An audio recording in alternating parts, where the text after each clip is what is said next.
மாண்புமிகு கூட்டுறவுத்துறை அமைச்சர் அவர்கள், உணவுத்துறை அமைச்சர் அவர்கள் நெல் கொள்முதல் நிலையங்களில் கடந்த ஆட்சியில் 50 ரூபாய் 60 ரூபாய் லஞ்சம் பெறுகிறார்கள் என்று பதிவு செய்திருக்கிறார்.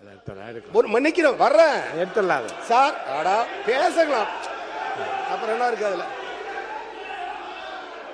ஆக இப்பொழுது அவர் தஞ்சை இல்ல, நான் கான்ட்ரோவர்ஸா சொல்ல பிரதர், கான்ட்ரோவர்ஸா சொல்லல. தஞ்சை மாவட்டத்திற்கு ஆய்வுக்கு வந்தபோது நேரடியாக கேட்கிறார். அப்பொழுதும் நாங்கள் 50 ரூபாய் தருவதாகவும் சொல்லுகிறார்கள். இது ஒளிபரப்பப்பட்டுள்ளது. அப்படி என்றால் எங்கள் ஆட்சி லஞ்சம் என்று பதிவு செய்கிற நீங்கள் உங்கள் பேச்சு இந்த ஆட்சியிலும் 50 ரூபாய் லஞ்சம் பெறுகிறார்கள் நெல் கொள்முதல் நிலையங்களில் என்று ஒத்துக்கொள்ள தயாரா, அல்லது அவர் பேச்சை அவை குறிப்பிட்டு நீக்க தயாரா என்பதை மாண்புமிகு அமைச்சர் கேட்டுக்கொள்கிறேன். இதற்கு பல நடவடிக்கை மேற்கொள்ளப்பட்டு வருகிறது. இதை களைவதற்கு பல நடவடிக்கை மேற்கொள்ளப்பட்டு வருகிறது என்பதையும் தெரிவித்துக் கொள்கிறேன். உறுப்பினர் KN நேரு அவர்கள்.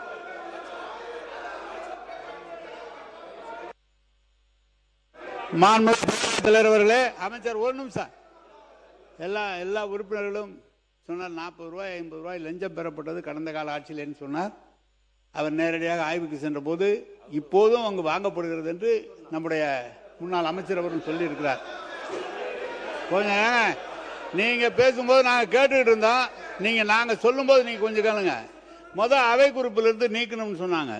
அதையும் நீக்க முடியாது, இதையும் நீக்க முடியாது. ஏன்னா மேல போயிட்டுது.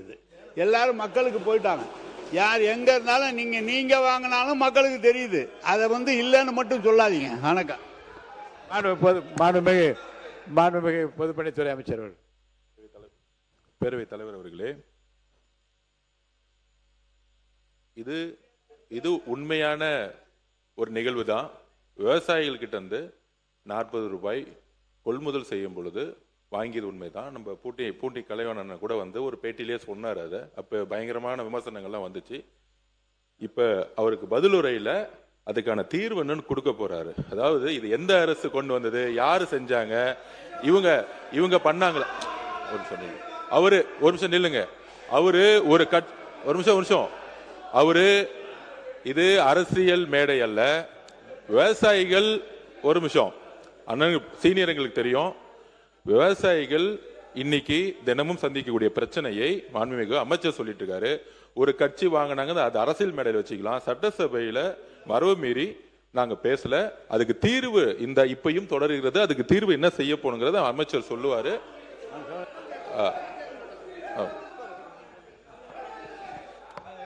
சமநலத்துறை அமைச்சர் அவங்க என்ன சொல்றாங்க? அவை முன்னவர். மாண்புமிகு பேரவைத் தலைவர் அவர்களே, உறுப்பினர் லஞ்சம் என்பதை மாற்றி கூடுதலாக பெற்றார் என்று பதிவேட்டில் செய்து கொள்ளலாம். மாண்புமிகு உறுப்பினர் KN நேரு அவர்கள்.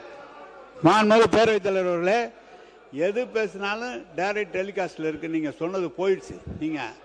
அவர் என்ன லஞ்சம்னு சொன்னாரு.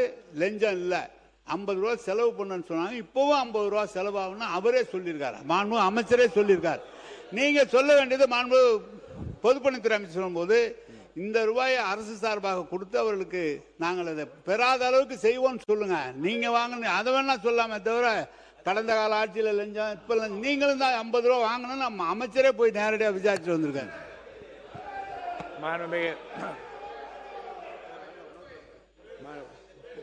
விவாதத்துக்கு ஒரு முடிவு வச்சோம் இல்லைங்க.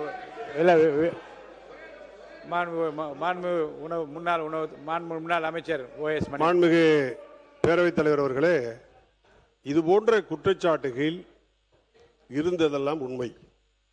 அந்த குற்றச்சாட்டுகளுக்கு பரிகாரம் காண வேண்டும் என்பதற்காக ரொக்கமாக எந்த விவசாயிக்கும் பணம் கொடுப்பதை தடை செய்து நிறுத்தி, அவர் அத்தனை விவசாயிகளுக்கும் 1 மூட்டை நெல் போட்டாலும் சரி, அவர் 200 மூட்டை நெல் போட்டாலும் சரி, 1000 மூட்டை நெல் போட்டாலும் சரி, அவர்களுக்கு காசோலை அவங்களுக்கு வழங்கப்பட்டது. வங்கியில் மூலமாக அவருடைய வங்கியிலே வர வைக்கப்பட்டது. ஆக விவசாயிகளுக்கு கையில பணம் கொடுக்கவில்லை கடந்த காலத்தில். இது நான் சொல்லி முடிக்கலையே, நான் பேசி முடிக்கலையே, நான் ஃபைண்டிங்ஸ் வந்துடுறேன். விவசாயிகள் கொண்டு போகிற நெல்லை வண்டியில் இருந்து டிராக்டரில் இருந்து அவர்கள்தான் இறக்குகிறார்கள், அவர்கள்தான் இந்த நெல்லை தூத்துகிறார்கள், அவர்கள்தான் வெயிட்டு போட்டு பிடித்துக் கொள்கிறார்கள். அதற்கு விவசாயிகள் சன்மானமாக அவர்கள் கையில் இருப்பதை கொடுக்கிறார்கள்.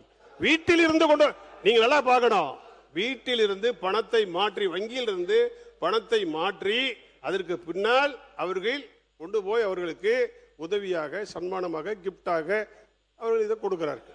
இதுதான் நடப்பே தவிர இது லஞ்சம் லஞ்சம் என்று அமைச்சர் சொல்வதை அவைக்குள் பொழுது நீக்க வேண்டும். மாண்புமிகு பொதுப்பணித்துறை அமைச்சர் அவர்கள். மாண்புமிகு பேரவைத் தலைவர்களே, அந்த கிஃப்ட்னு சொல்றதும் லஞ்சம் தான், தன்மானமும் லஞ்சம் தான். ஒரு பதிவு பண்றேன், விவசாயிகள் சங்கத்தோடைய நாங்க எல்லாரும் 8 பேரும் சந்திச்சோம், அது விளக்குறோம். நாங்க அவங்க சொன்னது என்னன்னா, கொள்முதல் செய்யக்கூடிய இடத்துல நபர்களுடைய அண்ணன் சொன்னாரு, நபர்களுடைய பெயர் விலாசம் இதெல்லாம் வந்து சரியா இல்லைன்னு சொன்னாங்க. அதுல மெயினா ஊராட்சி பிரதிநிதிகளும் கட்சி சார்ந்தவர்கள், யார் அதிகாரம் மிக்கவர்களா இருக்காங்களோ கட்சி சார்ந்தவங்க கொள்முதல் இடத்துல இன்ஃப்ளூயன்ஸ் பண்றாங்க. அதை வந்து விவசாய சங்கங்கள் எல்லோரும் சொன்னாங்க. அது இந்த அவையில ஒரு கட்சின்னு சொன்னா சில பேர் வந்து ஒத்துக்க முடியாம சொல்லுவாங்க. ஆனா இன்னைக்கு இருக்கக்கூடிய விவசாயிகளுடைய பிரச்சனை இது. இன்னைக்கு என்ன பிரச்சனைனா, அரசியல் தலையீடு கொள்முதல் நிலையங்கள்ல இருக்கு. அந்த கொள்முதல் நிலையங்கள்ல அரசியல் தலையீடாமல் எந்த கட்சி சாருக்கு கூடாது. அது டிவிகேவோ டிஎம்கேவோ ஏடிஎம்கேவோ எந்த கட்சியும் இருக்கக்கூடாது. இதுதான் எங்களுடைய நிலைப்பாடு. எங்களுடைய முதலமைச்சர் கொள்முதல் நிலையங்கள்ல அரசியல் தலையீடு இல்லாமல் நேர்மையான முறையில் கொள்முதல் நடக்கணும்னு நினைக்கிறோம். இப்ப அண்ணா சொன்ன மாதிரி 40 ரூபாயும் 50 ரூபாயும் கூடிய சீக்கிரத்துல இருக்கக்கூடாதுங்கிறத எங்களோட நிலைப்பாடு. அதுக்கான தீர்வை அமைச்சர் சொல்லுவார். மாண்புமிகு உணவுத்துறை அமைச்சர் அவர்கள். இப்போ விவாதம் போதும், உட்காரு, நீங்க பேசுங்க. உணவுத்துறை அமைச்சர். இல்ல உணவுத்துறை அமைச்சர் முடிங்க சீக்கிரம். இல்ல நான் எப்பவும் அருமையான கருத்து.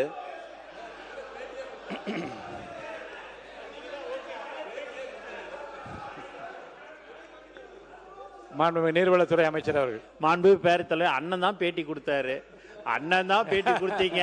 அத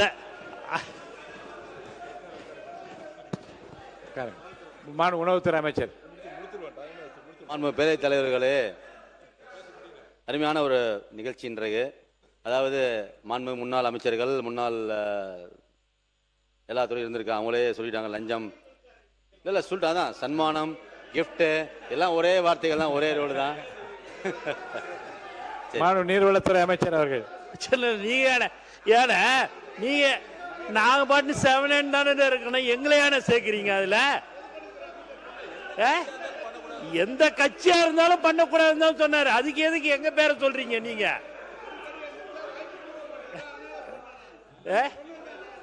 இல்ல அவரு எந்த கட்சியாக இருந்தாலும் சொன்னாரு.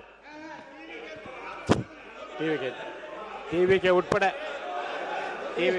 டிவிகே இருந்தால் திமுக.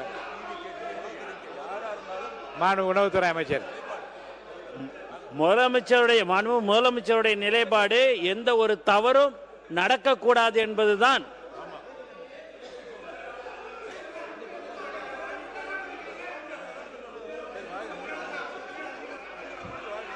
சரி வந்துடுறோம். உணவுத்துறை அமைச்சர். அண்ணா பேட்டியை கொடுத்துட்டியா, நீ பாட்டு பண்ற.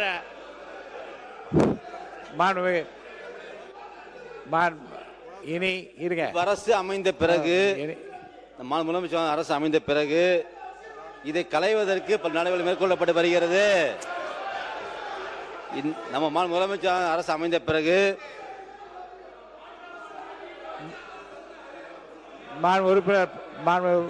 உட்காருங்க.